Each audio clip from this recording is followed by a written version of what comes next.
You are listening to Missed Apex Podcast. We live F1.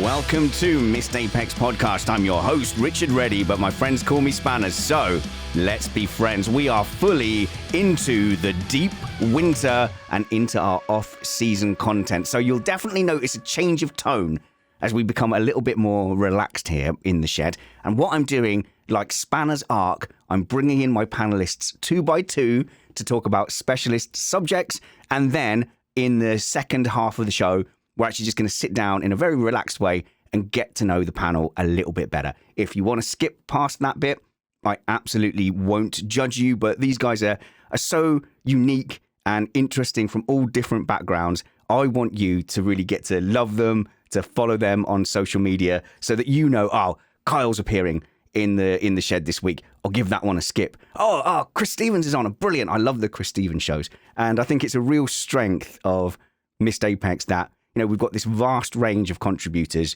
who come on, you know, once a month. It means you can't get sick of them. And more importantly, it means I can't get sick of them. But we are an independent podcast produced in the podcasting shed with a kind permission of our better halves. We aim to bring you a race review before your Monday morning commute. We might be wrong, but we're first.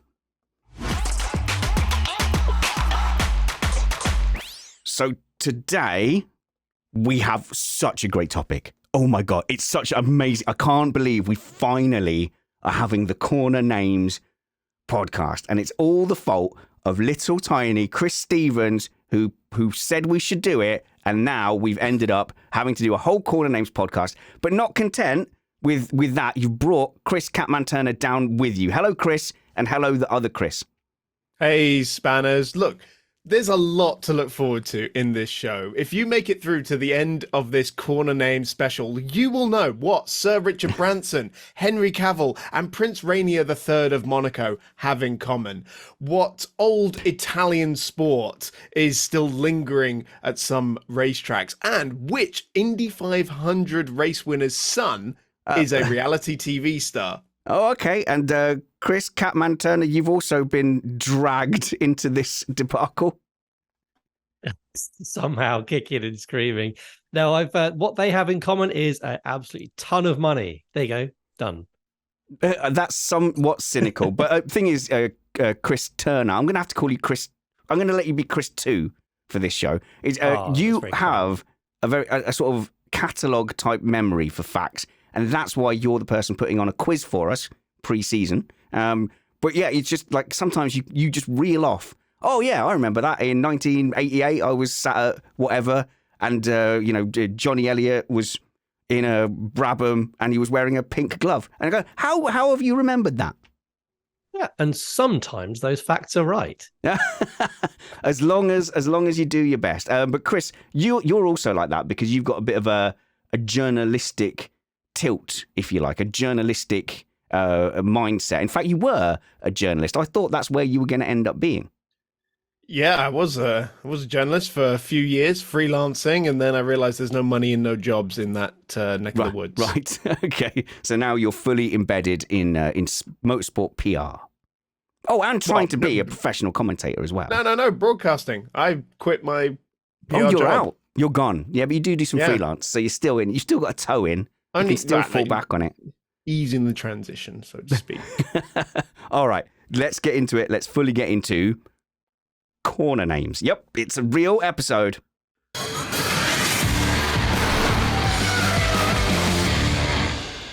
All right, Chris, tell me why we're doing Corner Names. What do we get out of this, and why did it occur to you?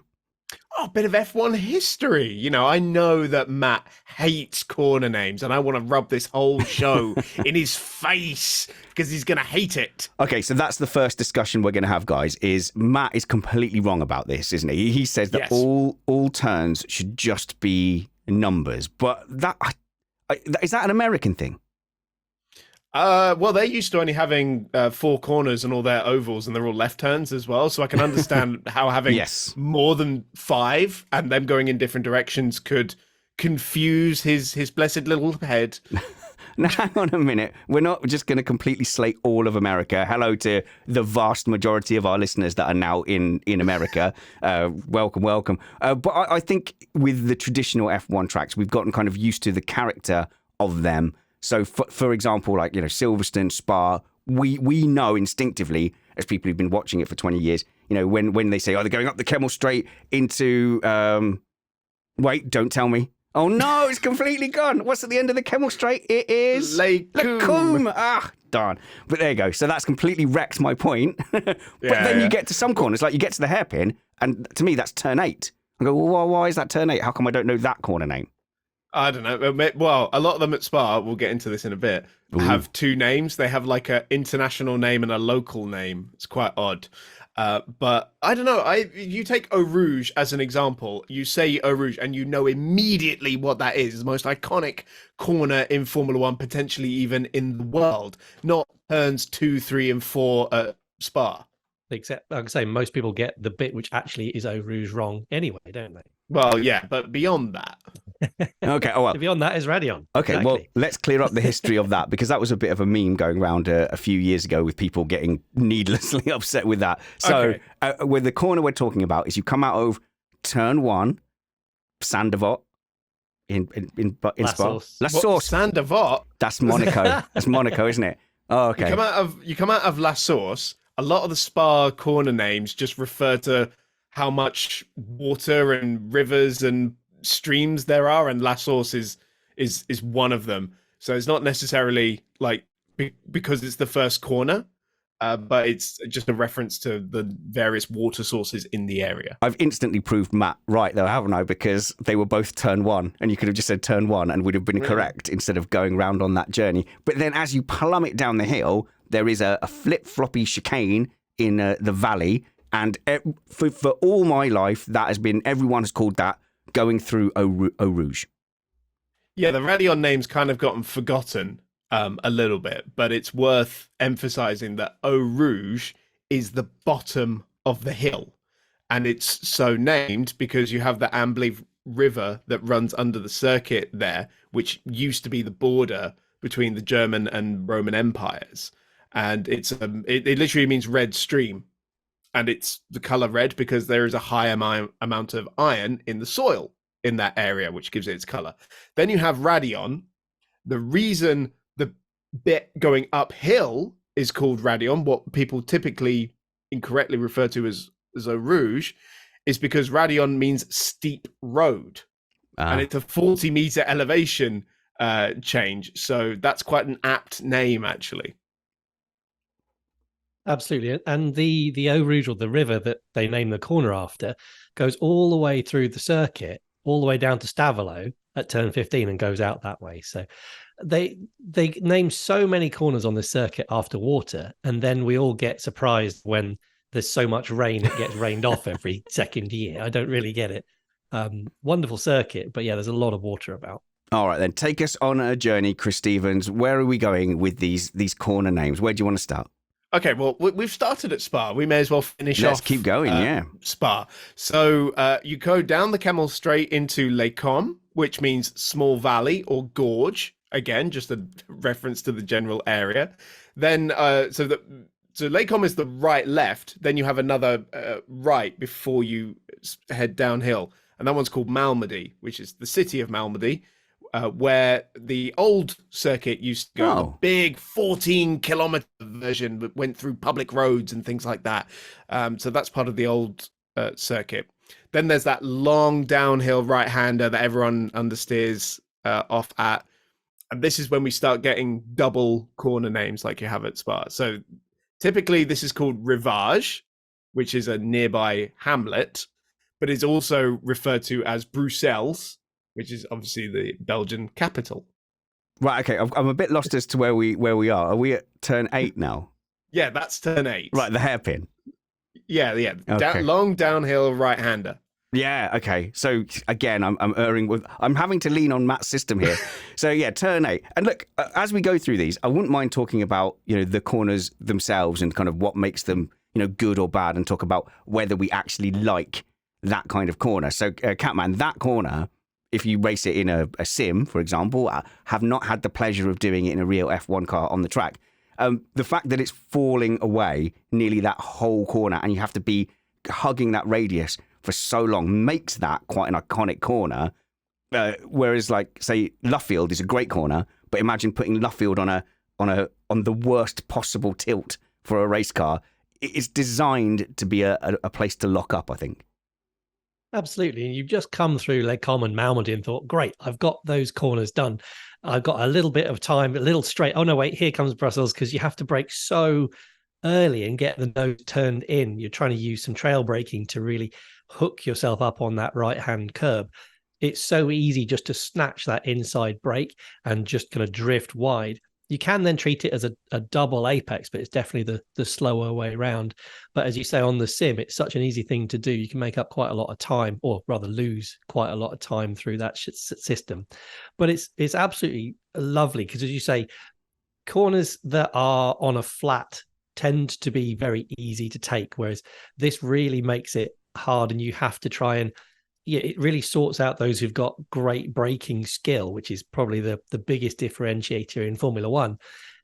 It really sorts out the ones who can do it well, and you can gain a lot of time through this section. And this is why I say to people, go and do your sim, go and do a computer game, go and do some karting. If you go on an outdoor course, like as soon as it's undulating, it makes such a massive difference to how you treat things. So, like, even when you go to Milton Keynes Daytona, they've got the big, sharp left-hand hairpin at the bottom of the hill. But because the entry is downhill, you have to start braking earlier. And it's not as simple as, well, it's downhill, so you've got to brake more. You have to change your kind of whole braking profile to go, right, now I really need to worry about where the weight of the car is. So I'm braking earlier as I start to turn, just to move the weight, just to give myself enough grip to kind of fight and bite it up the hill. Whereas if it was a flat hairpin, it might be a more straightforward, right, we're just braking to get the speed off for most of the corner. Whereas Spa, like, the whole track is like that. The whole track is filled with undulation. And I think my personal preference is, like, I like Silverstone, because then I don't have to think about it at all. Whereas you get to a track with hills and you go, now I've got to, it's actually very similar, Chris, to golf, where you have to account for your lie. Yeah, I know what that is. I played lots of golf. Have you not reached that point in your life yet where golf becomes a thing? Of course I haven't. Oh, you still go out to, like, socialise? Yeah, Catman's approaching that age. Yeah. Chris goes out to clubs, not golf clubs. There you go. There we go. So we've got our little downhill right-hander. I think this is, one of the all-time classic error generators in Formula One, Chris. Absolutely. It's downhill. Every car will understeer there. Always. It's just a fact. In fact, there was a period of time where they tarmacked over the gravel trap on the runoff area there. And it's funny because I think it was a year after Lewis Hamilton nearly ended his race in that gravel trap while leading the Belgian Grand Prix in 2010 when it started raining. And then I think a few years ago they brought it back. Which I prefer. A bit more jeopardy, makes it actually worth something and a bigger challenge. Of course, after Rivage, which is what I typically refer to it as, not Bruxelles, we have the great No Name, which I've alluded to on the show before, is not called No Name. So why on earth do people call? Okay, so firstly, I have no idea where this has come from because it's had lots of names. Yeah, it's got so many names. That's if any corner's going to be called No Name, don't pick one that's probably got the most names. And then adding No Name only increases the amount of names. It's a vicious cycle. Yeah, Spanners. exactly. But for me, this is Speaker's Corner. Why? So named because it was the only corner visible from the commentary box. The old commentary box back in the day, before live streams, before television cameras were everywhere. You would look out the commentary box, you'd see maybe the start finish straight, and then go into La Source, and then the only other bit of the track you could really see was coming out of Speaker's Corner, and then they would disappear into the valley. Although this is unofficially been named the Jackie Ickx Corner, and Jackie Ickx is Belgium's most successful Formula One driver. He's also a 6-time Le Mans winner, multiple Grand Prix winner, as well. Where does it end, Catman? I'm going to say, Chris, you've had the pleasure of actually commentating live from the circuit of Spa. I Just have. to give you a little plug there. But so what can you see from the new commentary box? Because I know that this is now, because they've changed it to a very small, unair-conditioned box, which is kind of plucked onto the top of the pits, as far as I can see. What can you see from there? So all commentary boxes in the world now, if it's not designed for, i.e. circuit commentary, i.e. you're going out on the tannoy or something and you're supposed to be looking around the circuit, you can see about 100 meters of the start finish straight. That's about it, because you're not looking out the window, you're looking at a TV screen. Every now and again I might poke my head like past the screen and look out the window to try and look down pit lane or something, or if something stopped on the start finish straight, I'll look at that. But yeah, you can't see any. You can see a very small portion of the start finish straight from most modern commentary boxes. So when I was doing karting commentary a few years ago, and then I went and got invited to go do Castle Combe,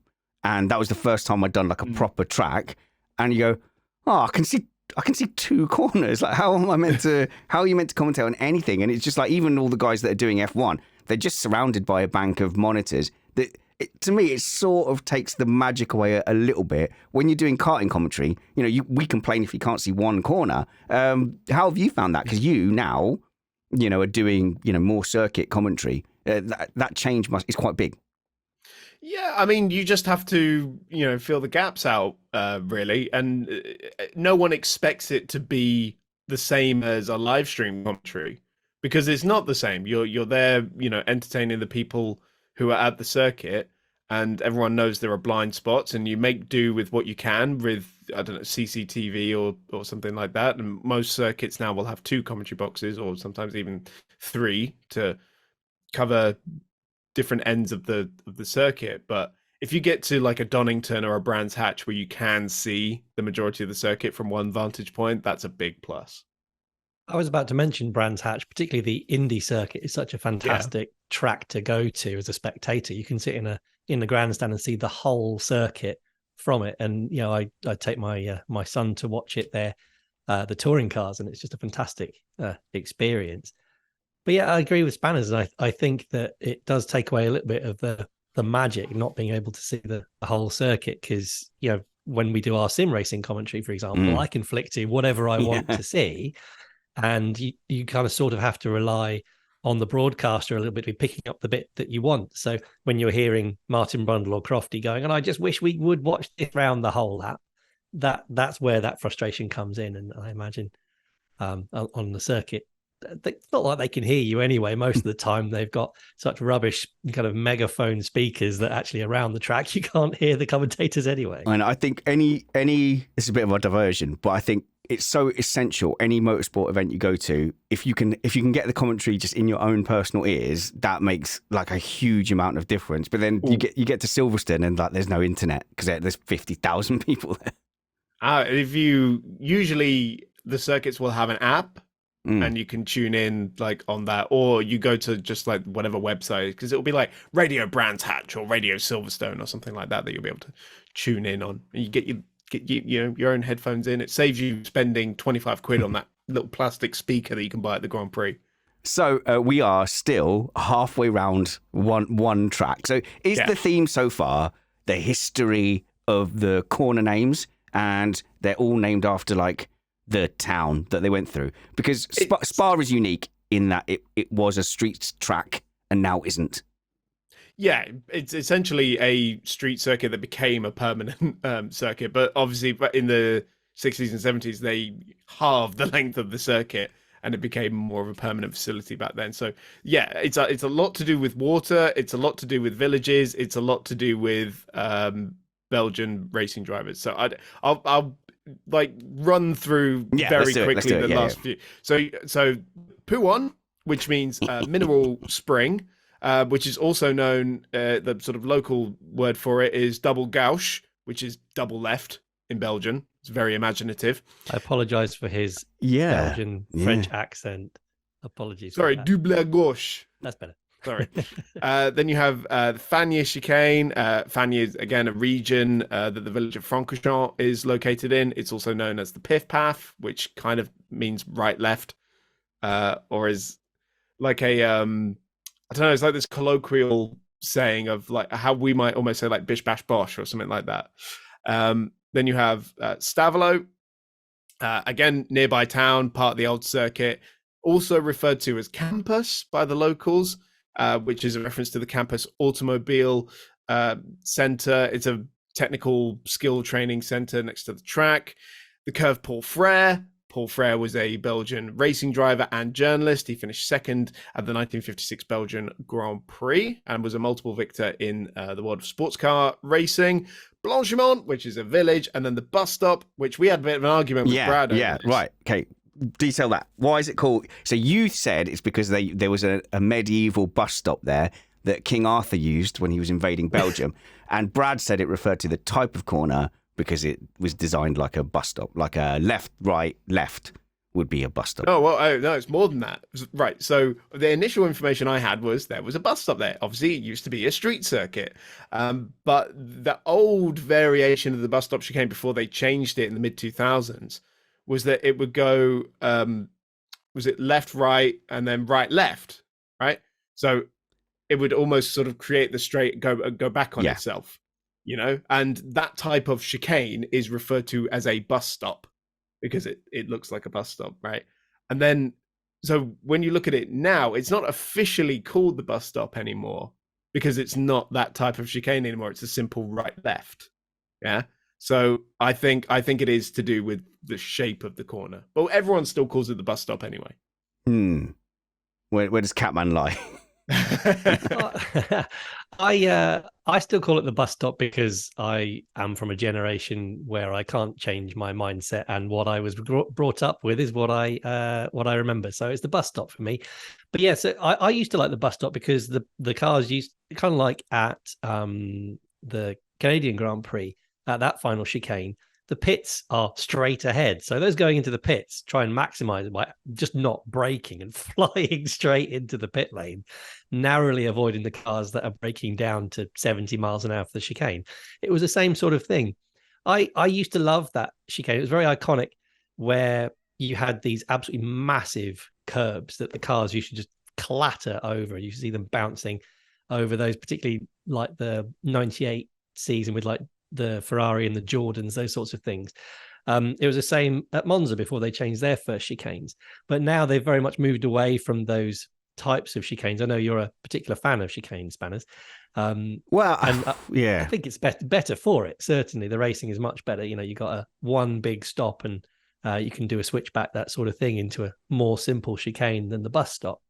But, you know, times move on. So now I feel like, you know, this is, okay, types of corner. If you're going to call out my chicane hate, there is a particular kind of chicane that I don't like. And it's the ones where they've broken up a straight for the sake of like the speed. And it's a very kind of tight chicane. And then the other factor is if you then miss it, you end up back on track anyway. So those are the ones so like Monaco, Monza, turn one, Imola, the final, Abu Dhabi is the sector. Which one at Abu Dhabi? Because they took some away, didn't they? They took away the one in the first sector leading down to the left-hand hairpin. That old one was terrible. Yeah, it was. But the one that Lewis jumped over in Abu Dhabi 21. Oh, kind of floor it and get straight back. Yeah, so that's a classic one where, it just ruins the racing. But we can all agree the worst one was Barcelona. Of the final sector, which is really Mickey Mouse. So you got a right-hander, which was enough of a stop on its own, and then the left-right chicane onto the back straight. And also, through the stadium at Mexico, they have the same problem, which is that they almost guarantee that the cars are all spaced out. So if you've got a car in front of you, it doesn't matter how close you are, you've got to wait at slow speed to get back on the power because of the car in front. Even with that giant straight that follows it as well. And there's no slipstream because it's 35,000 feet above sea level. So I hate all those. I hate all those chicanes, and all those chicanes should be called "get rid of this chicane." So the only way that I think those would not mess with the racing is if you had a brick wall at the end of the stop. But then that then is so unsafe that gets rid of the point. So you know the Nouvelle chicane at Monaco. Oh, see, that's out awful. of the tunnel. That is one of the That is absolutely one of the worst, and it just makes the racing terrible. But do you know why it's called Nouvelle chicane, Spanners? The new chicane. There you go. Okay. I use my. Oh yeah. So they'd have put that in to make it less dangerous, I guess, at the end of that sequence of straight. But every single year, you basically get someone kind of cuts it, and then you go, are they allowed to keep the place or not? So nearly every overtake there is decided in the steward's room, effectively. It's usually the biggest drama of the Monaco Grand Prix as well. Yeah, well, the thing is, if I got my wish to stick a wall there, that would undo all the safety, wouldn't it? A little bit. Yeah. So I couldn't have my wall, just maybe a pit of water with crocodiles in. Just well, actually, there was a driver in the 50s or 60s who ended up in the drink. It's happened a couple of times, actually. Wow. Ended up in the harbour. Yeah, they actually station divers in the harbour to No, get they don't. people. They do. They do. They Still station, now? Yeah, absolutely. Yep, still. Yeah, 100%. divers in the harbour to try and fish people out if they go in. So they're waiting on the side. And so for 50, 70 years, they've been waiting race after race and no one's ever gone in. I reckon they'll have got a bit complacent over time, thinking that it's not going to happen. Do you know what as well? This happens in Monaco and in Yas Marina as well, I think, where the boats cannot be moored at the edge of the, like, right up to the track. They have to leave like a few feet. I don't know how many feet, but they have to move the boats forward to leave a bit of gap between the sort of edge of the dock or whatever it's supposed to be called and where the boat is. So there was a recent Yas Marinas thing in the post-season test this season, and it was a big drama, and it was tweeted out live by friend of the show, Chris Medland, but he shouldn't have done this. So there was a guy, he lost his wedding ring at a party. It was one of the Mercedes mechanics, and they did this whole drama of divers going down into the bay to try and rescue the wedding ring. But I was like, what? He even posted a picture of the guy stood at the side of the thing. And I was like, don't dob him in. Because even if it was completely innocent, which I'm sure it was, like, you're going to be in trouble for losing your wedding ring at home and it's all over Twitter. But also, who loses the wedding ring? Oh, yeah, it's slipped off. Yeah, but also I could see how much money that would have costed to employ those divers to go and get that ring. Either it was very expensive or the dude really wanted to keep his marriage. No, I think it's that. I think you get because even if it's innocent, no one believes you. How come your wedding ring fell off? I've lost a bit of weight lately and it just, I was really sweaty and it just slipped off. I thought you were going to talk about the leak from the hotel that ended up on the track. Oh, go on then. When did that happen? Yeah. It's obviously, the hotel runs over a small section of the track in the final sector. There was apparently a water leak, or I don't know, maybe the bogs were clogged up or something. I don't know, but it was leaking onto the track and they had to red flag it during the postseason test. Oh, that happened this year. Oh, okay. Well, that's lucky. Yeah. So that could easily have happened during the race as well. I'm 95% certain this actually happened and I didn't just dream it. So either that or it was Bernie's new sprinkler system idea that's returning to the fore. I think I remember Ed Straw posting something saying, like, this is the weirdest reason for a red flag we've had all year. But what if that had happened, like, in the race? 2021, now forget the Latifi stuff like that. Hamilton's cruising to victory and you get a river coming from the hotel on track. That's actually why Latifi crashed. So. No, that's what it was. No. And there was Red Bull mechanics in the water system with spanners spotted. That's it. That's what happened. No. You were spotted. No, not internationally beloved, universally beloved F1 podcaster Richard Spanners Ready. I meant a tool. But there we go. So that's the new conspiracy theory. So that's taken us from where did we go from? We went from the bus stop to the hotel complex in Abu Dhabi seamlessly there, Chris. Absolutely. All of that was planned. All of that was scripted. Absolutely. But Abu Dhabi has no corner names, right? So we don't want to go with it. We don't want to stay there. Is it definitely a European thing, the corner names? No, I think it's an old thing. I think it's an old-timey thing. It's a classic circuit thing. And it's a tradition that has been lost to time, sadly. And I think as well, where the sports got more technical and they need specificity and for the avoidance of doubt. That's why engineer talk is always in corner numbers. just for the absolute avoidance of doubt. And also, like when in race control speak, in marshal speak, everything, it's all numbers just for the avoidance of doubt, because usually those correspond to the marshal posts as well. So this is a good time to ask, do we like it? Do we like the corner names? So any kart track you go to, all the corner names, they have a bit of history. You can read about it, you can ask about it, and it's cool. I mean, at kart tracks, I don't really care. No, that's wrong. It's nice. It's nice for the commentary. It spruces things up a little bit. Mm-hmm. It's always nicer to say side by side into Massenet rather than side by side into turn 4.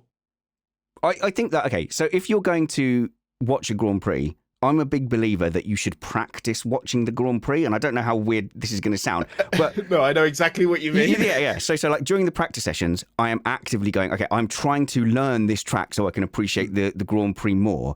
And there's a few tracks where I haven't done it, and I have to admit, I never got my head around Vegas because every corner kind of kept looking the same to me. I found it really, really difficult to watch that race and to follow it. But yeah, if you practice and you go, okay, that corner is called, Aintree, that's Village. So when the commentators say, oh, he's going down the left, in the inside into Beckett's, I've trained myself now. I know that, and I know what corner's coming up next. Like, it's not essential. You can just wait for things to happen, but that helps you follow the Grand Prix. Have I just outed myself as a bit more of a nerd than I already might have come across? Maybe, but I do the same, especially new tracks. You have to get in there, and I need to make sure I know, from onboard and from the offboard cameras as well. I'd like to know where I'm specifically looking. Because there are some tracks like Sochi. You look at Sochi and you go, I have actually no idea what I'm looking at. For a while there, I was quite, and I agree with you. Vegas was difficult as well because there's no landmarks there, right? It's just kind of walls and there are no landmarks in Vegas. Well, what about like the massive Eiffel Tower? No, or the big ball thing. You couldn't see any of them. They had to go to a heli shot to show them. In all the normal racing shots, you couldn't see anything. There was the one where they go past the sphere, and it was so like obvious because the camera was zoomed out, and then the car would only be going across like the bottom 10th of the screen, and they'd zoomed out to make sure the focus was the sphere. But any normal racing shot, like you just couldn't see it. And it's the same Sochi, Valencia, a lot of these tracks, they're so difficult to follow. Yeah, I loved it when on the sphere they had a big yellow ball with two eyes that were following the cars that were going past. That sphere is great. And apparently there was meant to be one in London, but it's being vetoed at the moment. So thank God. No, I want a sphere. No, I don't want the same things that Vegas has. I want a sphere. Go to Vegas if you want to be a sphere so badly. I want a sphere on Colchester High Street. Make it happen. Make it happen. Fine. You can ruin Colchester. I'm going to run for Parliament for Colchester on just one policy, which is that we have our own version of the Vegas sphere, and then the second it's approved, and I'll retire and have a by-election. Sphere party. Yeah, I'll be the sphere party. Yeah, okay. And I'll grow. That's why I'm growing my belly. It's more so on that you brand. Fit in. Right, where should we? I told you guys it's the off season. Sorry, a little looser. Where are we going next, Chris? Okay, right. Let's do Monaco. Because I feel like this one's probably the quickest one to do, but also it's got some of the most famous corner names in there. So we begin the lap at turn 1, or as we all call it, Saint Devote. That's where I was earlier. And actually, that's the best corner in Monaco. I think that's the one where you look at the iconic shot of them coming up the hill. So that's where you get all those famous pictures, and you get a lot of people just hoofing it into the runoff area as well. Absolutely. But less so now. They're more in control these days. Only like 15, 20 years ago, that area would be peppered with F1 cars going through there. Yeah, the runoff area would be more rubbered in than the racetrack sometimes. Yes. And just beyond that runoff area, thank you for the segue, there is a chapel which is named after the patron saint of Monaco, which is where the corner derives its name from. Saint Devote, which, as we know, means whale's rear dorsal fin. Absolutely. As you head up the hill, you go up Beau Rivage, which means beautiful coastline as well. Chris, you wanted to get in there. Oh, I was just going to point out that saint was from the 4th century. As you say, he's a patron saint of Monaco. So, There carry you on. go. Which was the last time you could have decent racing around that. And certainly since Felipe Massa's retired, fewer people go into that runoff area. Yeah. Oh my God. So true. How many times did they end up? 5, 6. So yes, you go up Beau Rivage, beautiful coastline, into the sort of long sweeping left-hander of Massenet. This might be one of my favorite corner name explanations on this list, right? Yeah. So Massenet is named after a French opera composer called Jules Massenet, and there is a sculpture of him that sits in front of an opera house named after him at that very corner. No, why is that your favourite? It's just someone who made music, which isn't even difficult. But it's more interesting than just like, oh yeah, it's the name of our local pub. And then I love the opera, clearly. Which is the Rascasse. It's a fisherman's bar. It's a bit more bougie now, though. But... Oh, so Rascasse is just named after a bar? Rascasse is the bar, yeah. Oh, it's right, okay. literally where the barrier is, the bar right there on that spot is called La Rascasse. And it used to be a fisherman's bar, because obviously it's the harbour. So there's a lot of fishermen's work there. But now it's a bit more middle class in there now. Okay, but if we're talking about, so just for the likes of you and me, Chris, no, it's more like for Catman. Well, I have been in there. Obviously, when I went to Monaco, I had to go and have a beer in Rascasse, right? And I don't know, I preferred Brasserie de Monaco in the swimming pool complex, to be honest. There you go. Well, we've done Sector 1 at Monaco, Catman, and from a corner's sort of perspective, only Saint-Devote really is a corner of any note. It's probably one of the small chances to overtake, maybe more so in the wet. But again, this is a clumsy corner because people are cutting it all the time, and then you have to decide, was that allowed?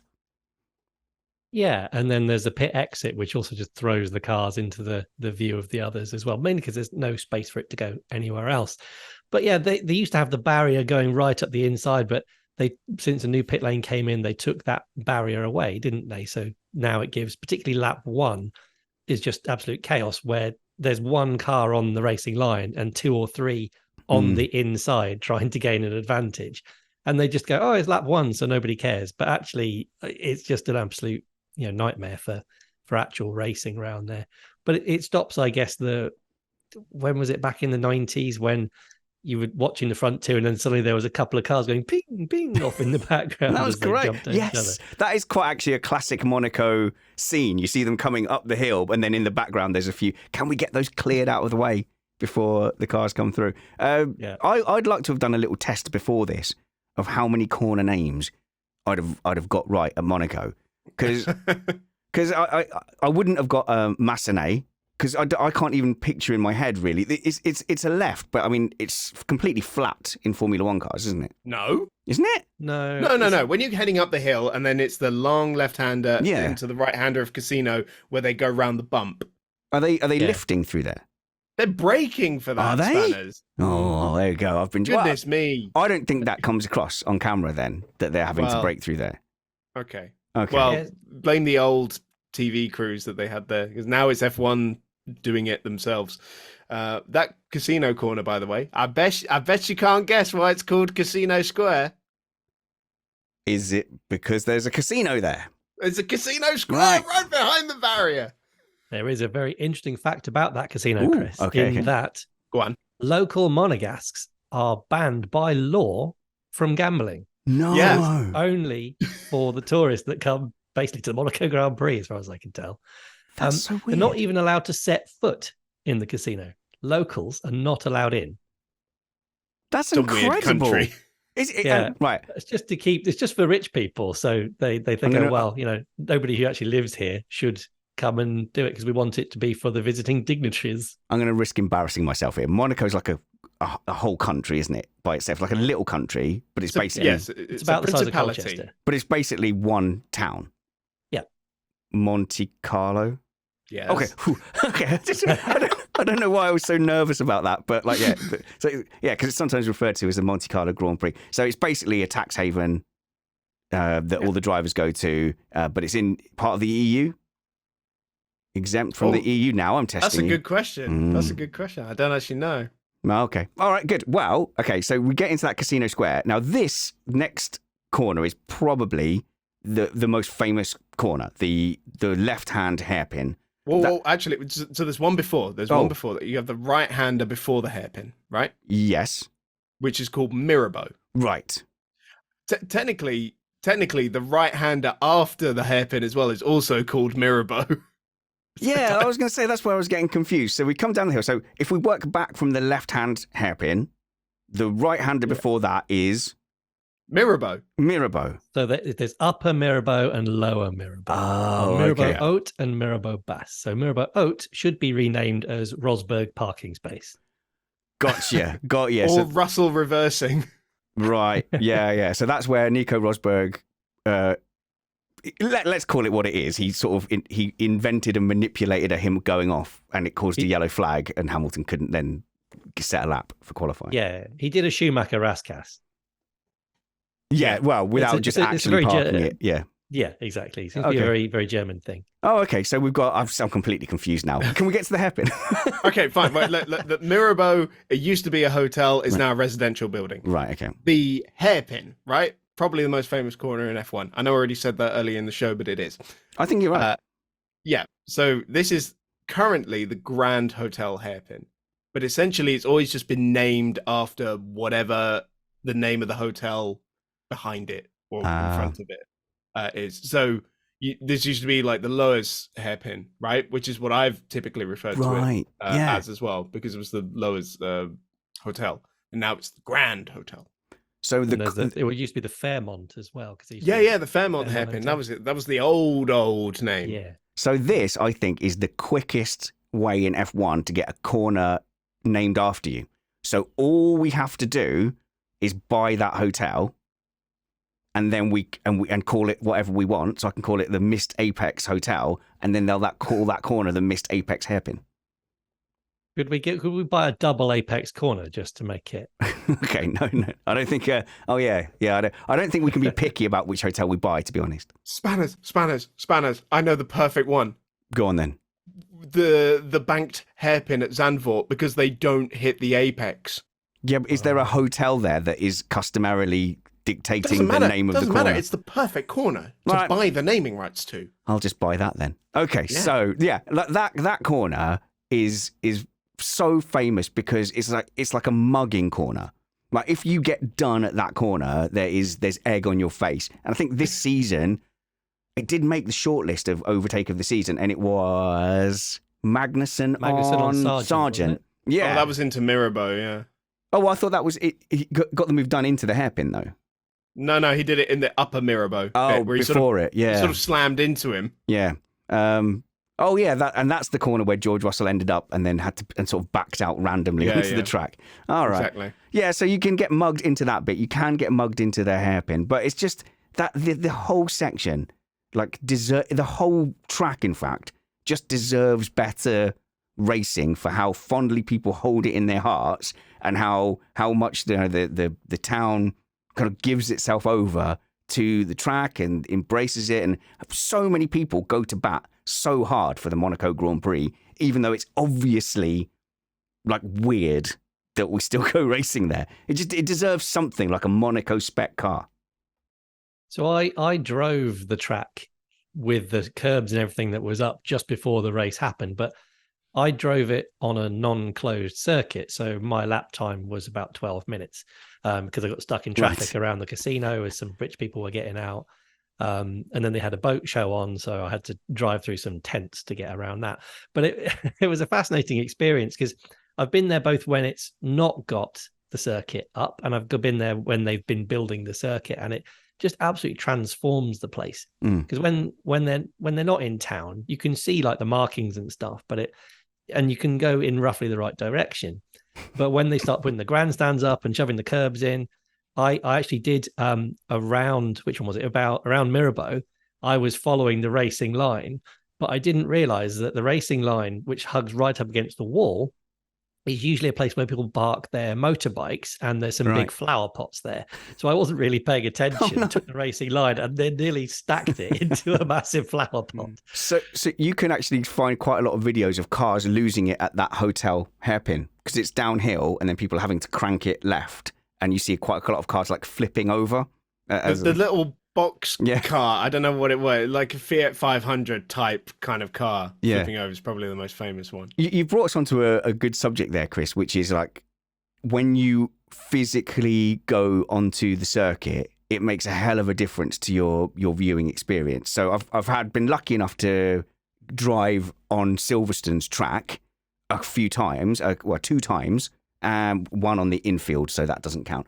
But 2 times I've been there, and when you fly through Abbey, and you take, go down the Wellington Straight. What wasn't the Wellington Straight? What's the back straight? Hanger Straight. So because we used the national circuit, there was a real moment where I just went, "Oh my God, I'm actually flying down the Hanger Straight towards Stowe." There's a bit of it's a magic feeling. So I wondered if that was the same, at Monaco. Obviously, you're waiting for traffic lights. Yeah, it's very different because you're going no more than 10 miles an hour, so it is a bit tricky. But as you kind of adjust to the darkness as you plunge into the tunnel, that's quite fun because you kind of get those pictures of old. Yeah. They've changed that section quite a lot though since the days when I first started watching, because the camera, you used to be able to see the sea, and then as they come out, there was the water right next to it. But now there's a big wall there with, I think they've painted a picture of the sea on it to make it look better. And then they've kind of extended the land and put more houses there. So it's not quite as Beau Rivage as it used to be. So it's not, the neighborhood is called Le Portier, which is where that corner gets its name from, right? And so it's not really the sort of port anymore, is it? It's further infill. But even back in the 80s, that used to be a bridge into the tunnel. You used to be able to, the photos of, if you go far back enough, you would see the cars going under the sea, coming underneath the bridge, which was really cool. Okay, you said sorry, I have to correct you there, Chris, because you said Portier isn't the name of a port. Actually, it's the area of Monaco that's named after a Catholic order, the lowest Catholic order, apparently. Oh, really? The lowest, is there ranks of Catholic order? There are ranks of Catholic, depending, I guess, on how I have no idea. Oh, I wonder what rank of Catholic my family is. We don't know. Well, we're Roman Catholic. That's got to be up there, hasn't it? Roman Catholic. That's like the best. Isn't that like the home of Catholics, isn't it? That's where it all started. I reckon we're top tier Catholics. That's what I reckon. Top draw. Excellent. Shall I? Yeah. So let's finish off Monaco, and I think we'll also get Silverstone in. Before then, I want to meet my panel and get nosy. Okay, so so we got Tabac, which is there's a tobacco shop there. The swimming pool section, known as Piscine. This week it goes around a swimming pool. Raskas, we already did, and then Anthony Noakes, the final corner. He was the founder of the Monaco Grand Prix. Hang on a minute, is Tabac is the name of a shop? Then isn't that a tobacco shop? So aren't we advertising a tobacco shop? Isn't this tobacco advertising?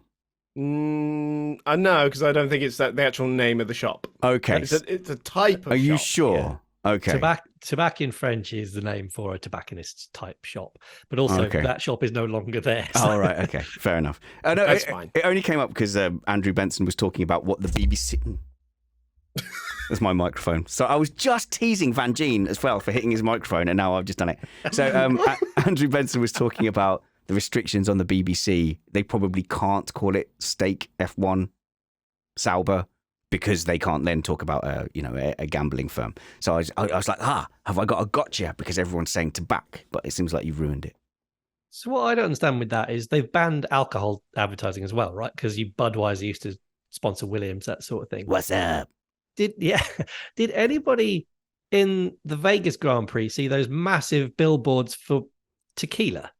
No. There was a huge tequila billboard just behind the circuit, and I was like, "That's zero alcohol." I think it was tequila zero. No, I think because Lewis Hamilton was pushing his zero alcohol tequila throughout the back end of the season. Is that a thing? Yeah. And he wasn't What's the point in tequila than zero alcohol? Tequila makes the sad go away. That's the whole reason for tequila. But Lewis, he wasn't even being on top about it. He was just going, he'd be like, "Oh, Lewis, how was that race?" And he'd be like, "Well, I did get thirsty, but thankfully I've got this refreshing tequila that I'm selling for money." And I think he technically didn't say the brand name, but it was okay. But I think he walked into the paddock swinging it around and shoehorning it into every conversation. So that brings us, I think, to the end of Monaco. Can we travel to the greatest F1 track in all of history now, Chris? The undisputed greatest racetrack ever. And it looks awfully different to what it did back in 1950, but it is still dang amazing. Silverstone, we're talking about. Oh, I was going to say Singapore's really changed, hasn't it? No, right. Okay, obviously massive British bias, but I genuinely think it is one of, it's one of the few classic ones where the cars haven't outgrown it. They made, I think, the correct changes. So I know there's a lot of fans of the old bridge section, and you, Chris, you've told me you don't like the loop in Sector 1 where they've diverted and then I've never said such things, because I think that loop, then Wellington Straight, then down to Brooklands and Luffield, that's one of the best series of corners in the whole of Formula One. Yeah, it's brilliant. You're trying to force an argument with me, and I don't appreciate it. Someone said to me they didn't like the reshaped Sector 1. So you just assumed it was me? Well, you're often very difficult. So yeah. Well, I love it. I think this is the best form of Silverstone we've ever had. Yeah. Okay, then let's get into some of the names, and I'll do the first one. The first corner is called Abbey, and it was named that because I drove that in the rain in a race car, and I missed turn 1 completely because I just couldn't see it. And then I had to pray to the heavens, and that's why it's now called Abbey. But there's nothing scarier than realizing you're not on the racetrack anymore and haven't been for some time. Absolutely. So in the actual explanation for turn 1, we can actually do sort of 2 in 1 here, right? So 12th century priory called Luffield Abbey, and the remains of this were discovered at the circuit. So this is where Luffield gets its name from as well. And obviously where Abbey gets its name from. It's also where the old Priory corner got its name from as well. That bridge section you alluded to earlier. Yeah. Spanners. That whole sort of area used to be a farm as well. Luffield Abbey Farm, which is where Farm gets its name from, which is the left kink as well. Right. So you come around. So turn 1 is quite a fast and sharp, it's flat out right-hander. Yeah, flat out first 2 corners. And then Farm, that left-hander that then leads to the big stop turn 3, where there's and I've sat there for a Grand Prix, and it's really great because you really hear the cars slamming down the gears and like grinding down the gears. When was it? It was 2013, so pre-hybrid. Yeah. And you just really felt those gearboxes like complaining as they were like trying to grind down, and you could tell which driver it was. Eventually, like I could tell when it was Max Chilton. No, and not like him. Yeah, it just sounded different. He was really, you could see the struggles. He was really struggling to get through Village. But at that left-hander, that Farm, I think in F1 is comfortably flat. So turn 2 is 100%. Comfortably flat. But when we've done it in the sim and in a car, it's actually a very challenging turn that's just trying to push you away. So, like for other forms of motorsport, Farm is is a big corner. Yeah, definitely. You actually have to think about the line you take rather than just, F1 was taking it with DRS open back in the day. So of course, you come to a big stop, which is Village. I will say quick, even in 2013, that left-hand Farm, you might be able to take it flat out, but cars were really struggling to get back to the left-hand side to take that right-hander, whereas now I don't think they do. No, definitely not. So yeah, there's one last thing before we move on. Sorry. Sorry, I just wanted to advertise that if anybody who is going to the British Grand Prix next year fancies meeting up with some of the panel, I should be sat in the Village Grandstand. Right, is that where you sit? Yeah, I've remortgaged my house so that I can go to Village for next year. So yeah, I'll be there with a few of my my family. So if anybody wants to come and say hello, say hi to Catman. So by the way, just to say, my plan was to tangent as much as possible, and my aim was to get through as few corner names as I could and just sabotage the show. So I don't mind talking about actually sitting in the grandstands. It's just too expensive for me, Chris. Yeah, I look at that, right, and say like a school trip comes. I want to be a real F1 fan, like Carlos Sainz says. You have to be at the track to be a real F1 fan. But like, I look at a school trip. So my kids all his classmates are all going to Belgium or something to eat chocolate and waffles, and I look at the price of it, and it was something like, I don't know, stupid £600. And I look at that, and I'm like, I'm right on the limit of like nearly saying to him, like, is this going to be worth it?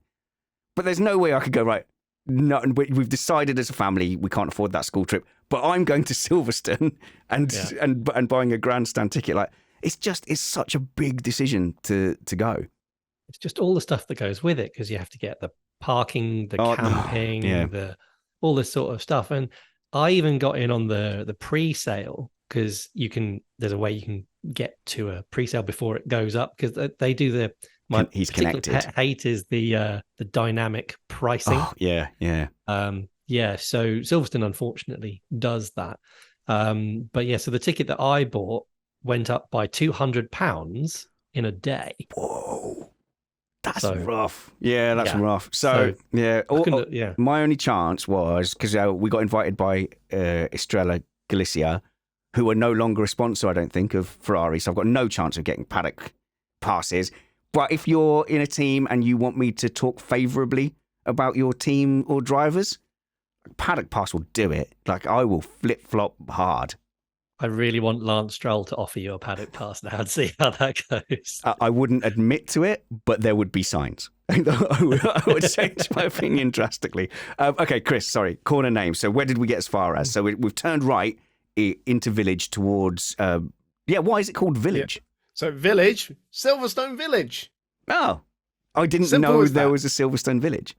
Yeah, Silverstone is a village. But I thought Silverstone was an airfield, and the kind of the tradition with airfields or air bases in Britain is that they're quite far away from the village they're named after, and that was to fool the Germans. So if they were I don't know how far the village actually is from. I mean, it's close. Don't it's get me about wrong. a mile off of. About a mile. About a mile away off of which. Just get my bearings off of kind of Luffield, Woodcote. If you go a mile to the east of that, west of that, it's there. That makes sense then. So basically, So you would hope like Silverstone airfield, and then enemy bomber would go, well, let's bomb Silverstone, and so the people of the village would be wiped out, but you would save on like aircraft assets. So swings and roundabouts. Silverstone, for some reason, is listed in the Doomsday Book. Okay, I don't really... When's the Doomsday Book from? 1200 AD? I don't know. Okay. Some medieval nonsense. Well, this was well researched. I don't know. I didn't get this far. I was too busy doing all the other corner names that we're not going to get to in this show. No, then we're going to have a corner names part 2. Exactly. I feel like I should do the ones I alluded to at the top of the show, because otherwise people are going to be like, well, I don't know which Italian sport is still lingering at Imola. It doesn't matter. So the loop. Guess why it's called that? Because it loops back on itself. It isn't called. That brilliant? Is that why? Yep, exactly. That's a terrible corner name. It is really bad, but the rest of these are bangers, I promise you, right? So the Kink of Aintree, before you go onto the Wellington Straight.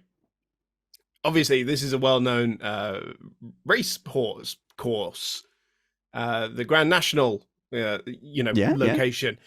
But it is not necessarily named after the horse course, because Aintree used to also be a British Grand Prix venue back in the 50s and 60s. It hosted 5 British Grand Prix. Yeah, so but the going at Aintree is fair to hard. It's still not going to support an F1 car. It's a horse reference. I don't watch horse. I know who Frankie Dettori is, and that's it. Now, the next one listed, I'm very excited about this because I didn't know this. Okay, which one? Brooklands or the Wellington? Wellington. Okay, Wellington. So we know Silverstone used to be an airfield, right? Used to be an airbase. And the Wellington Straight comes from the Wellington Bombers that used to be housed there. And that particular straight used to be a runway as well. No way. That is so cool. So there are the 3 main ones. One of them is Wellington, and one of them is also Hangar as well. And that's obviously a reference to the hangars of the airfield. Of course. So I was on the Wellington Straight when it didn't used to be the Wellington Straight, when the circuit was, took the bridge and all that sort of thing.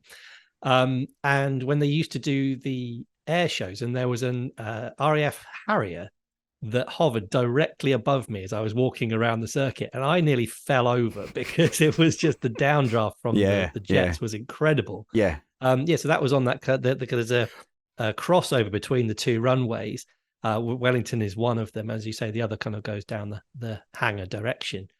So that's where it used to be, and where, as a good segue here, Chris, where were Wellington Bombers designed? At Brooklands, which is the next corner along. Yep. Were they actually? Yep. So Brooklands is also where Concorde was mainly designed, and where it lives at the moment, because you can go to the fabulous Brooklands Museum, of which I am a member, and you can go along and you can see lots of old F1 cars. You can sit in Ayrton Senna's, I think it's 1990 McLaren. You can actually sit in the cockpit. You can also sit in the cockpit of a Harrier and lots of other different planes as well. And yeah, so Brooklands did also used to have a big oval track where they used to do lots of testing and did lots of land speed records at. So that's where I've been on the oval. Yes, I've been on the oval. It's very fun.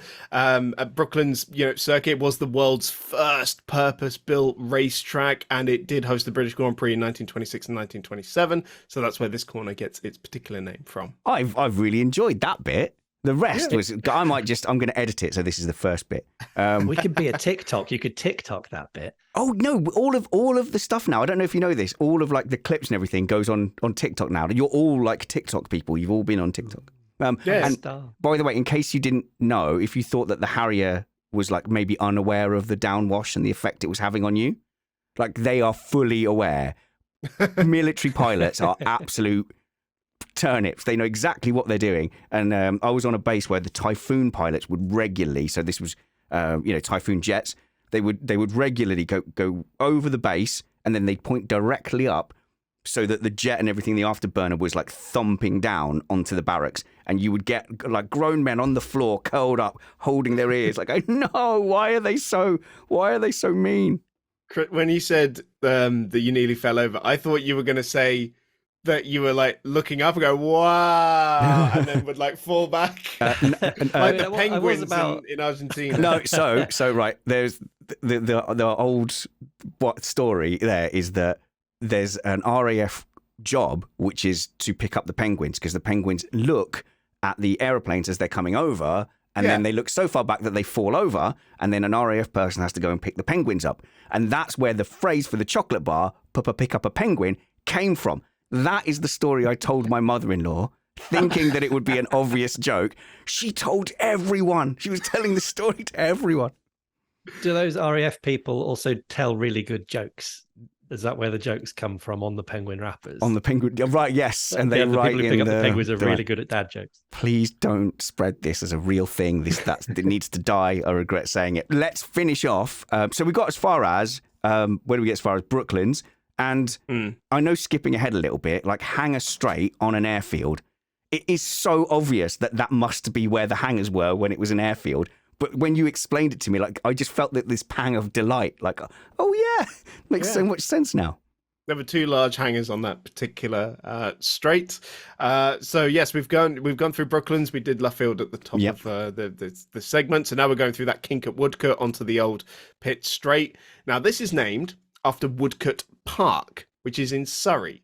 Now, why would Silverstone have a corner named after a park 200 miles away from the circuit?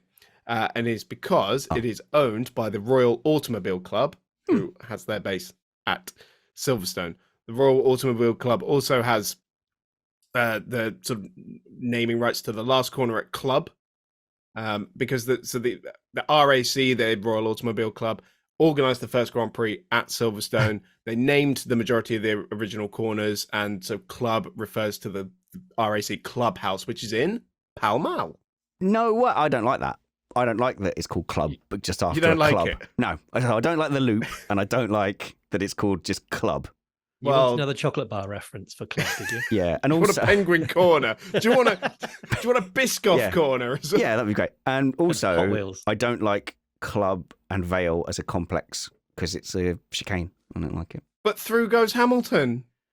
Yeah, I mean, it's not the worst chicane, but it's still a bit chicaney, isn't it? All right. We'll get onto it in a second. Okay. Right, because we've got the best sequence of corners in Formula One coming up, which of course is Copse through Maggots, Beckett's, and Chapel onto the hangar straight. Right. No, I've got issues with this corner sequence.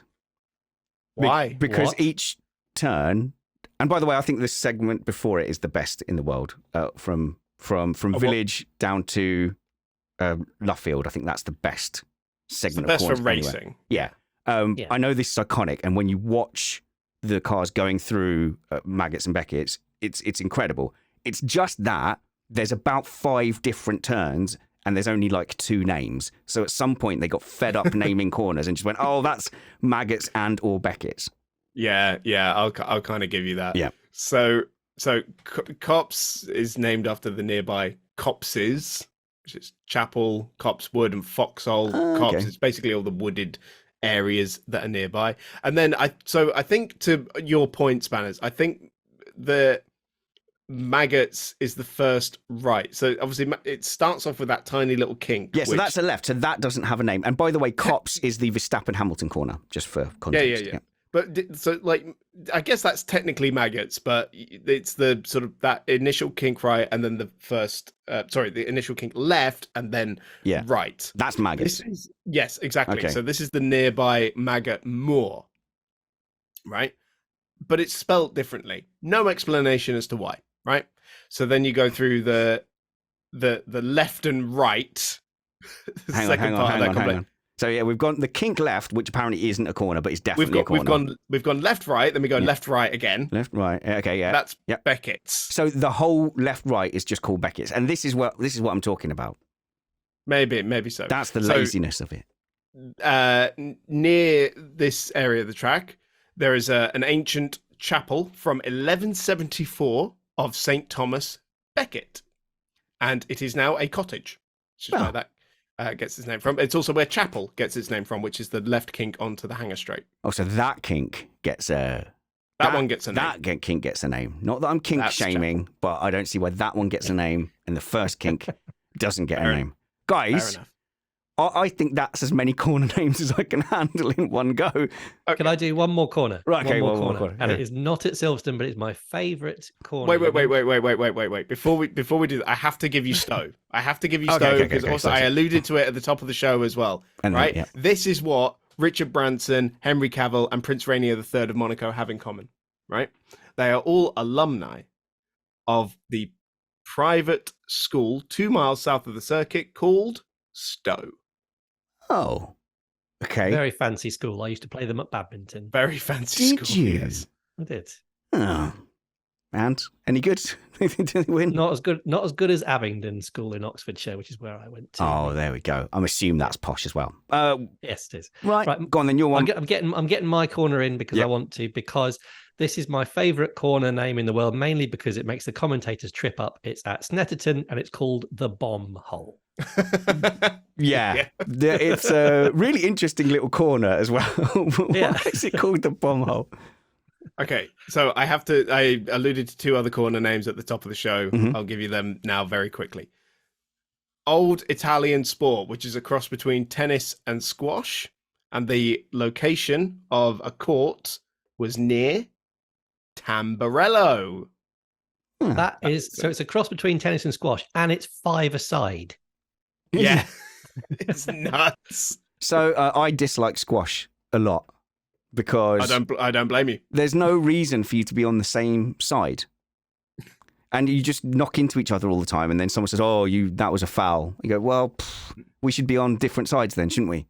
Like so every other 10 people in that space. Every other racket sport, you get your own bit to play on. It's the only one where you're together, and it makes no sense.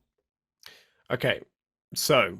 Do you not want to talk about squash for more? Okay, fine. The last one I'm going to give you this, right? So there aren't often referred to corner names at Zandvoort. Really, it's only Tarzan Corner. Mm-hmm. And there are 3 potential explanations for Tarzan Corner.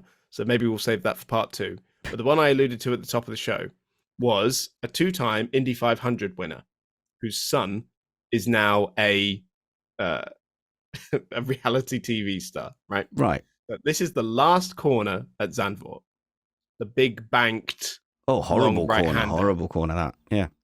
Which is called the Arie Luyendyk. I botched that pronunciation, I'm sure. The Arie Luyendyk Bocht.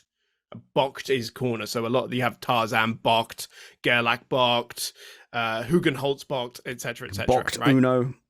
Yeah, exactly. So Arie Luyendyk, 2-time Indy 500 winner, won it in 1990 and 1997. He was also a Sebring 12-hour race winner, Daytona 24-hour race winner. He's in the Hall of Fame at the Indianapolis Motor Speedway, right? Absolute legend. So and Dutch. Mm-hmm.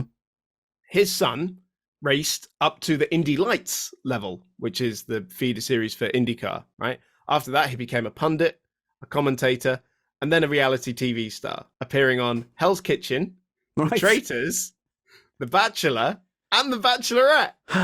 Okay, well, look, I think that's our Corner Names episode. Whether there will be a part 2 is down to you guys listening. So I urge you... There needs to be a part 2. I urge you not to do this, but I'm going to set quite a high bar, okay? I need 20 people to get in touch with me. Feedback at missedapex.net, Spanners Ready on Twitter and Instagram.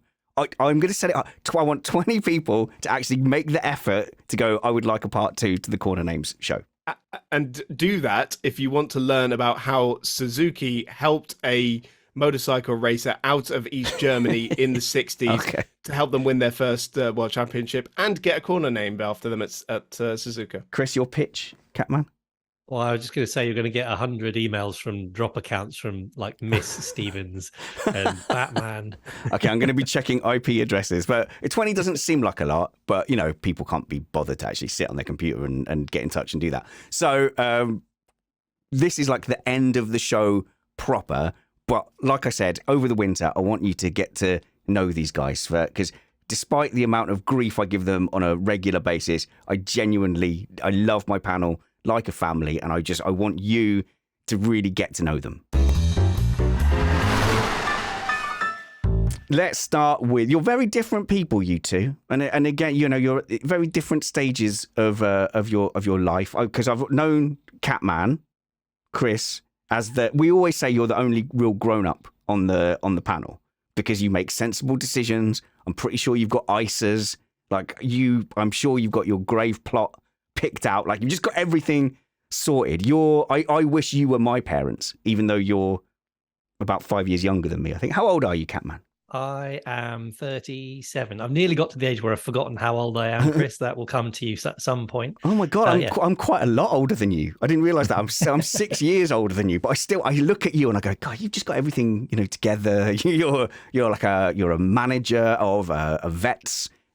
Your children objectively are better than my children. You just seem like you've got it all sorted. Oh, it's one of those swans swimming type thing, on the surface it looks very pretty and beautiful, but under the surface you're pedaling like mad. Everybody is, I think, and it's really tricky because trying to balance family life, work life, and having a life outside of that. So coming on the podcast is always a difficult juggle, isn't it? I'm sure obviously you have to accrue a certain number of, so we say, spousal points before you can get time to go on the show. I had to make my hobby my career in order to be able to do my hobby, and that's the point I had to get to. But you got 2 little ones at home, Chris, and I hate the confusion. I hate that you have been relegated to down the Chris's over the years, because we always have to say Chris Catman Turner because we've had little baby Chris since the long ago. And then we've got Christian Pedersen. Then he was promoted to Chris 2. And now we've got, Christina Lee Mace. So I know she's come straight in at Chris 3 just because of raw talent. So you've been relegated to Chris 4. Well, and the Patreon group have relegated me to Chris 5 below Chris Fonseca. Oh, so... well, he has one comment of the week quite a lot of times in our live stream. But where does Catman come from? Because I'm struggling to remember. Please say that's not something I've foisted on you.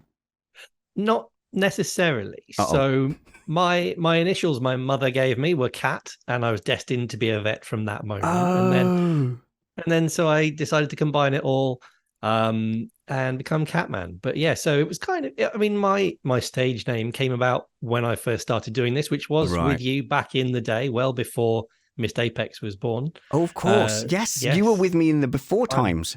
I'm the OG Chris, not even just Chris 5. So wow. So I'm so sorry, Chris. I had actually in my head, I'd completely forgotten about the website of which we do not speak. But yeah, we contributed on a podcast there, and we were both bloggers in Formula One. And I do tend to grab any kind of nickname like that. I do tend to kind of grab it and run with it, because in this online space, I don't generally like to think about you guys having a life outside of the shed. So it's taken me quite a while to go, oh, no, they do have lives, and they don't just think about the audio quality from Missed Apex. Absolutely, but that is the key part of my life, that when I'm not with my family, I am thinking about this all This the and time. Formula One. Yeah, so like we but when you're Catman and not Chris, that means that you're in this world, you're in our little bubble, in our family. But also, Catman does come from the fact you're a vet. Now, being a vet is a very serious, grown-up thing. So the very most important question: how annoying is it when the rest of the panel basically, without even asking, just hit you up for free emergency veterinary services like all the time? It's most of the time these things are in the middle of the night as well. Yes. No, honestly, it's an interesting one because, you know, it's kind of a bit of a calling really, and you can't necessarily get away from it. But that being said, it's nice to be able to help people. That's what you go into this sort of job for. And there aren't enough people going into these jobs at the moment. I think we're really struggling as a profession as a whole to recruit vets. There just aren't enough of them. And it's a real shame because it is a fascinating job, and it is really quite rewarding. It's a very tough job, which I think is one of the things that, tough emotionally and mentally, I think it is quite a difficult one. But I think it can be incredibly rewarding. So if there are any budding kids out there who are listening to this show, I really hope there are, because this is a family friendly show. It is. That's why we don't say naughty words, so all the kiddies can listen. So yeah, if there are any budding kittens out there, then do have a consideration of being a vet, because it is a fantastic job, and you get to do fun things like this on the side if you keep the under interest going. You've got so much responsibility for like what people like love, because it's so dumb. Like I didn't want any of these stupid cats, and now I just love them so much. I spend so much of my time like grooming them, and then I have to shower the ragdoll now because he's just given up cleaning himself. So I do that, and then I have to trim out all the little knots and everything. And I don't know why I care so much. I think it's because they put like bacteria or something, don't they, to make you love them? Something like that. Yeah. But I mean, I reckon you spend more time grooming that cat than you would do your own daughter's hair. Oh, I let her walk out the door in a Hessian sack. I don't care at all. But it brings me so much joy when Chris shares he got his little kitten a couple of years ago, and you go, oh, look, it's like you've got a thing, and you just go, why are we so obsessed with these little furry things? But we love them so much, and then when we take them to you, it's never for something brilliant. It's always because like a leg's fallen off or something.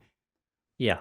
It's always very tricky because anybody who comes to the vet has always been stressing about it for a couple of days beforehand. So it's our job to really make people feel at ease and actually that we care as much as they do about their pet, because if we failed before they've walked in the door, if we don't make that happen. So, and it's just people's pets. You're never like a farm. I've got to like. I did that for a couple of years. So, you know, I still have the arm length gloves in the cupboard somewhere. But yeah, I used to do cows, horses, llamas. My wife microchipped a lemur once. That was fun. Is your wife also a vet? Yep. She is one of the head vets at a very well-known animal charity. So Spanners, what you need to ask him now is because they met at university, right? Oh. And you were doing like even the same course or something, weren't you? Yeah, we were both vets at the same course. We're the Lily and Marshall, as you keep reminding me, of our veterinary year. So yeah. That's really cool. So I've pre-recorded another one of these Meet the Panels where similarly another one of our panel, they've been together, you know, a long time. And I do like that because you really actively chose each other and then worked through it. Whereas me and my wife we've got nothing in common at all. It's really funny. She's never listened to watch Formula One. She's never listened to any of my shows. But we got together at that very typical point where you've been dating, you get to mid-20s and you go, ooh, hang on a minute. And then basically whoever you're dating, I don't know how much she can hear, whoever you're dating at the time is kind of like, okay, well, now we're both a bit more mature. And a lot of people settle down in that relationship when you're kind of a bit bored of the pub. Yeah. And so I've done it in groups of people and I've gone, right, who, when they met their partner, were bored of the pub, were at this stage of the life. And there's so many like awkward looks where you go, oh, crap, it was just like timing. Whereas you guys met at uni and then like have not had eyes for anyone else all this time. Crazy. Yeah, well, it's an interesting one. You said it was an active choice. I'm not entirely sure how active I was in the process. You just got told. I just got told. I was like that with children. I was like that. I just got told. Yeah. So I went on this course. So the veterinary course traditionally you imagine the James Herriot types and all of these old men doing things to cows. But actually, the course that I went on, and that is the uni course at the moment, it's about 95% women. So there were 10 blokes in my year and over 100 women. So me being an 18-year-old from a boys' boarding school went, yes, this is finally where I get to play the field and have some fun. First week I got swooped on, and then that was it. You got swooped on, right? Nothing to do with me. I had no choice in the matter. She just claimed you, Bagsy, Yep. And that's it. Do you know what? You would say the field was so small I had to pick one, and I picked the first one I came across, whether it was the right one or not. So there you go. We've had similar conversations with my lad, because he's very focused. He's going to be a coder for sure, but we've accepted he's going to live with us. He's going to go to uni, then he's going to live with us until he gets swooped on. So someone's just going to come in and go Bagsy, and he's just going to go, oh, okay. And then you're going to have competition for your shed. If he's a coder, you need to get a basement. Come over for a cup of tea, and you will see what I am dealing with. I'm surrounded with basically guitars at the moment. You can't move for a drum kit or a computer or some gadget or other. So they are definitely trying to impinge on my shed. Who do you think who on the panel has bugged you most for veterinary advice? Because I think me and Chris are up there. Oh no, I don't know what to do this. Excellent. So I've got a few of these stories. Oh, go. Let's do it. Wait. Shame the panel. If you're going to tell the one about me, can I give my perspective? No, not first. You can't. No, go on. We want Catman's. All right. Well, I have to do that one first then. So it was a weekend, and I was working that weekend, and I came home, and I just sat down at home, and I get this message from Chris going, "Call me right now. I need your help." So I go, what's up? Because I live, maybe nobody knows this, but I live about 2 miles away from Chris. So really, really close. So I say, what's up? And he goes, you've got to come over and help me right now. Christopher, you didn't make a dad at the end of a long day come to your house for free. Again, perspective is so needed in this one. No, Catman's side first. I come over, he says, bring a blanket. So I was like, okay, what's going on? I was like, oh, great, sleepover, brilliant. No. So I go over, and he's like, he says, look in that cupboard. And there's this, what was it? It was a starling or a blackbird. And it had got into his house and was flapping around. And he's like, just deal with it. I want it out. Chris, that is the... I hope he's giving you money. Can I... There's no defense. No, there's no defense. No. I don't know what you think you're going to say that is going to make up for that story. Need to do this, right? So I had come home. What you got to remember is I was under a lot of pressure at work. I had to be at Silverstone the next day, and I was really stressed. So my mum had called me and said somebody's broken into our house, because she came home and she could hear the entire house being torn apart, like upside down, like bah, bah, bah, bah, bah, everything being knocked over. And so she sort of backed away slowly, called the police. Right. The police. By the time the police. No, seriously. There's someone breaking into our house. So hang on. So for this bird that's in your house, you've pulled a vet in to come for free, dragged him away from his family, but also the police are involved. I didn't call the police, right? So what she thought somebody was breaking into the house, right? So the police came, they had a look around, and they said, there's no one in here, but yeah, it looks like it's been torn absolutely like upside down. Someone's been in here, right? What happened to have transpired is that my darling Wren, who's really cute and fluffy, but also a pain in the neck sometimes when he brings in a bird that then escapes his grasp, and he went ape over the entire house. The cat wrecked the entire place, trying to chase the bird that he'd lost. I suppose. Yeah. Enough to fool my mum into thinking somebody was burgling us. That's really right? funny. And she left. She went, oh, well, I've got to go. I'm like, you're not going to help me deal with this? And I was like, but I've got to be at Silverstone at like 5 a.m. tomorrow, and I don't know. And so I'm not gonna lie, I was having like a bad day mentally, and so I could. By the time I tried to deal with it myself, and by the time it got to calling Chris, I was practically in tears. So he calls me and goes, "There's a bird in my cupboard. I need you to get rid of it." I was ready to bring the shovel and the lime and find a place in the woods, but you turned up. You actually went. Yeah. This is how good a friend Chris is. Yeah. He helped me in my hour of need. And then he even stayed for a beer because he saw I was sad and stressed. Okay, so I have to admit, right, I thought there was going to be like competition between me and Brad for calling it that, but that wins. That is without doubt the clear winner. This is what I mean. When I say to people that Catman is like nice, like not everyone does that. I would have told you to pick the bird up and put it outside. That's what I would have done. I couldn't. That was the thing. It was like so out of reach. It wasn't like just in a cupboard. It was in the cupboard above the sink, which is out of arm's reach. And it was not my arms though. It was. We got you a stool, and you were better equipped for it anyway. And it was like right in the back corner, like cowering and trying to recover. See, to me, that I would 100%. That's a you problem. But because Chris is so nice, and this is why I want you to get to know these guys. And so when Chris comes to the karting events as well, your parents turn up, and like you have the nicest parents. And when I met their parents, I'm like, oh well, no wonder he's turned out like that. Like you're like this mythical thing of like just a good line of people. That's very kind of you saying. My dad and my mum listen in on a regular basis every week. So my dad, they'll hear that.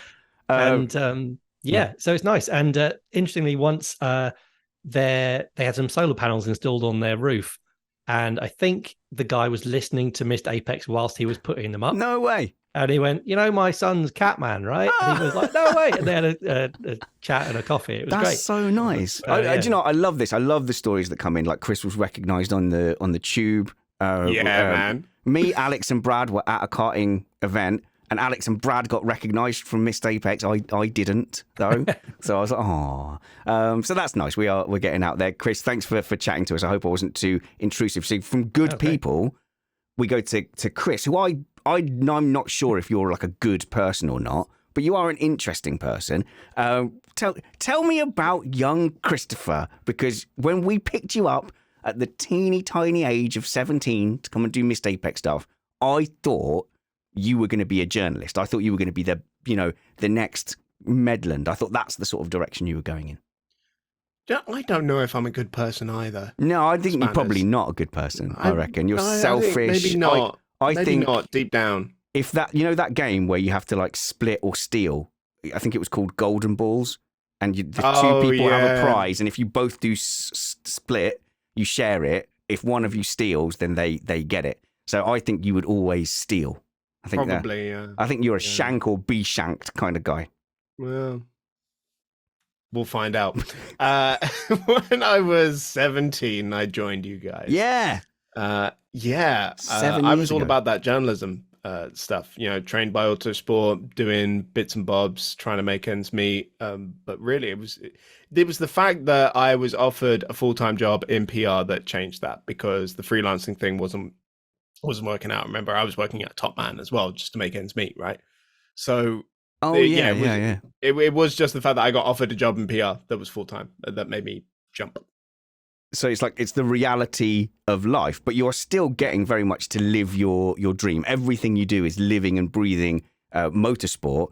And then you always had that thing in the back of your head, though, that, I'm going to do commentary. And objectively, like from a podcast parent point of view, going, I'm going to give up a salaried wage and chase being a freelance commentator is like, that's a mad decision. Like, that's objectively a bad low percentage decision. So if you don't know, in September, I left my full-time job in PR marketing, motorsport marketing. That was very nice. Nice office in Battersea, Formula One car on the wall, lovely benefits, and all the full shebang.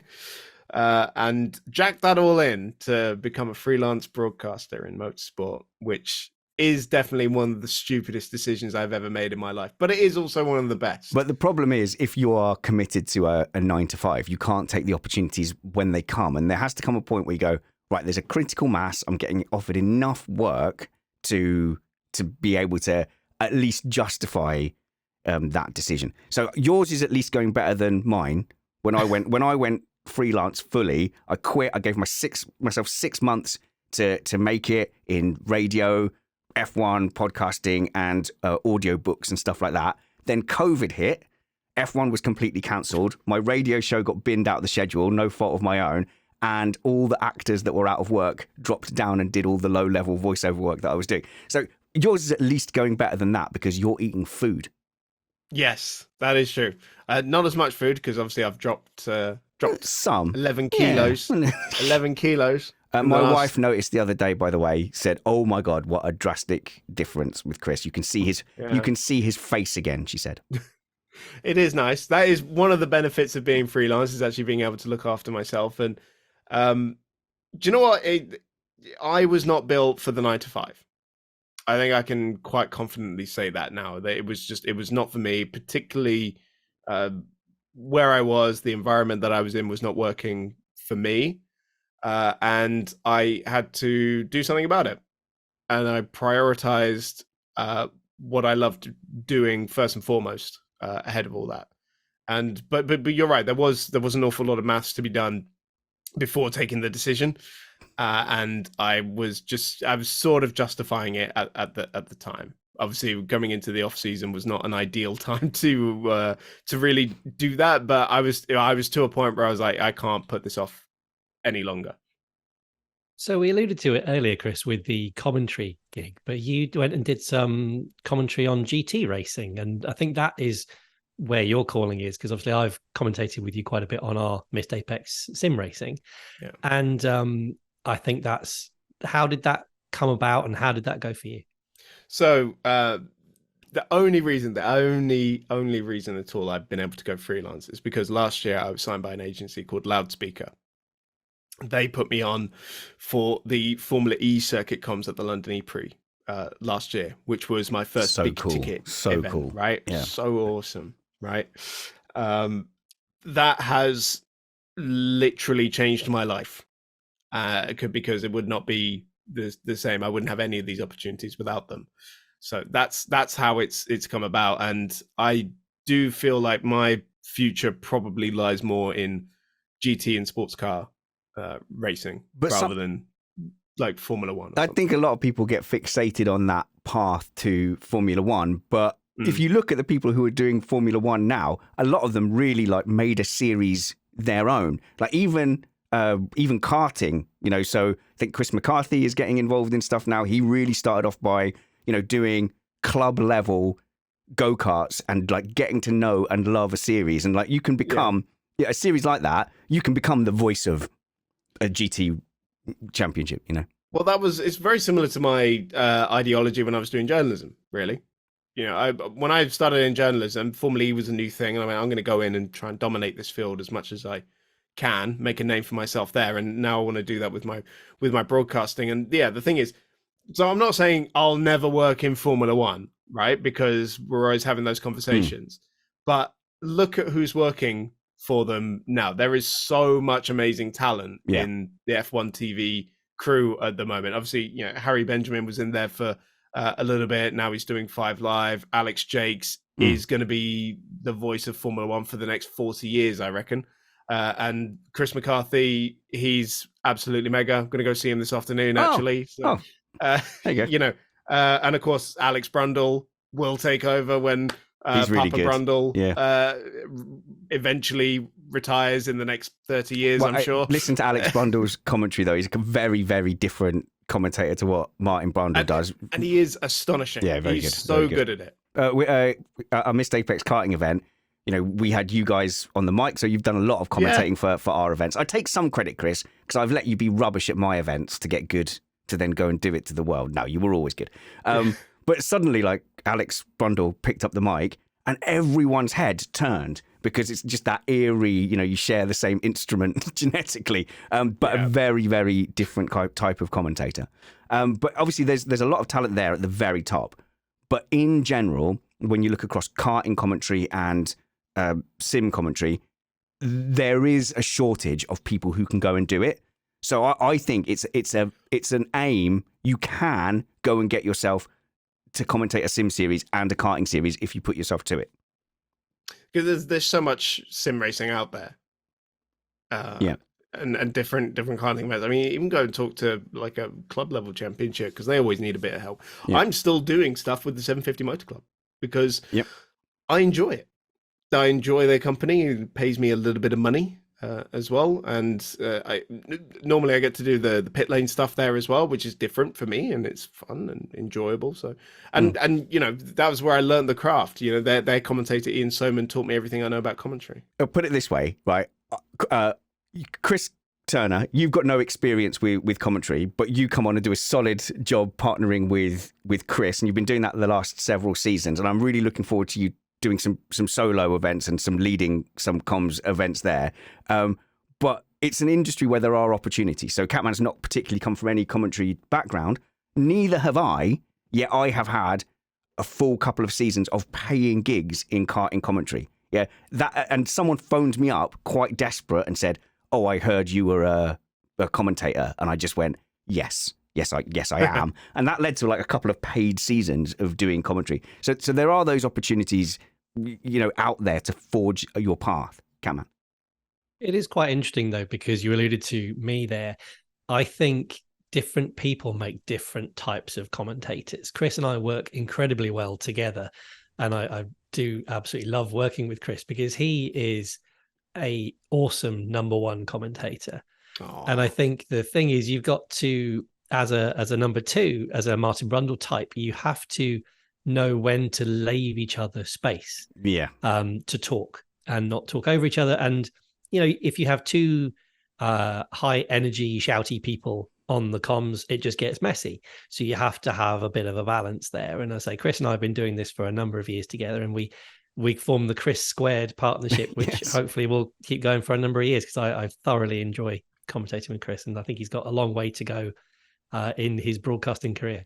I hate to sorry, Spanish, but I hate to break it to you guys, but the Chris Squared has kind of expanded, because obviously I've shared a commentary box with Chris McCarthy and Chris Dawes, so I've had a few other Chris Squares. You've had a few other Chris's. No. What number am I now? Am I number 7 now?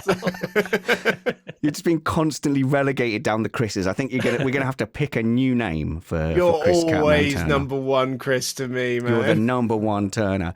Just let's talk about just commentary just in general, because he's made a great point there, which is a lot of modern commentators now, you have to be a screamer, you have to be Murray Walker, because that's just the tone that people set, and that's people's expectations. So when you two couldn't make it for an iRacing round, I jumped in and did the comms for my own series, and we got comments like, "Whoa, really goes to show what Chris and Catman can do, doesn't it?" Or, "Oh, God, they make it look easy, don't they, those two?" Like, "Aw, I've actually done paid commentary, you know." But the thing is, I am not and there goes blah. And I just think if you're not that, there must be a pressure. Do you feel that, Chris, to be all Crofty-esque? No, I think you got to learn the right time to use that voice. Has to be earned. You have to give it to the right moment. And you always have to leave yourself a little bit of space to go further. Some headroom. Yeah, exactly. You don't know what's going to happen next. If you think that's going to be the peak of the race, the next 5 laps later could be something even more amazing happens, right? Or the last corner of the race could be an absolute grandstand finish. If you don't leave yourself space to go, then you not only are you going to absolutely destroy your voice, but you're also going to devalue the excitement level as well, right? So I don't think every single overtake should be treated with, and that's an astonishing maneuver, because it isn't, right? Yeah. You got to pace yourself properly, and you've got to quantify the level of excitement. Pet peeve. You have to pace it properly. My pet peeve for commentators is the building up a thing that was never really good. Is it going to happen? Yeah. They didn't on this occasion. And you go, oh, you can't keep hyping me up for every run down to that corner when there's been the same order for 8 laps. Yeah, I think that's more of a big channel thing. Maybe. So if you think about like Formula One's shown in like bars, right, and public places, and things like that. So they're not the kind of place where everybody's paying attention to it lap after lap, right? So you need to re-engage them every once in a while. That's a good So point. it's not necessarily. It's not for you at home. It's for the people out not really paying attention to it. Just to wake everybody up. Look, Chris. Obviously, you're going to be on the show. You're never leaving us. However successful you get, you are obliged forever to come and come back to the shed. But there's a number of the young ones, and that doesn't include you and me, unfortunately, Catman, or like the Van Geens or the Sagers. But there's a really lovely crew of youngsters in their 20s now at the Missed Apex who are traveling through, and I don't mind. I think we're borrowing a lot of these kids. We're borrowing them from the universe for a little bit, and we've had you on extended loan, Chris, but we don't want to see you disappear forever. So everybody go and show Chris Stevens some love, and to a lesser extent, Chris Catman Turner, because he's got like loads and loads of love in his house anyway. But I will be giving out his personal cell number if you need someone to come over and clear a bird out of a cupboard or whatever that was. That was the worst thing I've ever heard. I hope you're enjoying the Meet the Panel segment. And until I see you next time, work hard, be kind, and have fun. This was Missed Apex Podcast, and then Meet the Panel, and an instructional video on how to get birds out of closets, a clear indication of where friendship boundaries are and when to overstep them. I'm just glad it saved me. Catman, my cat's got an owie on his ear. What do I do? Do I take him to the morgue now or later?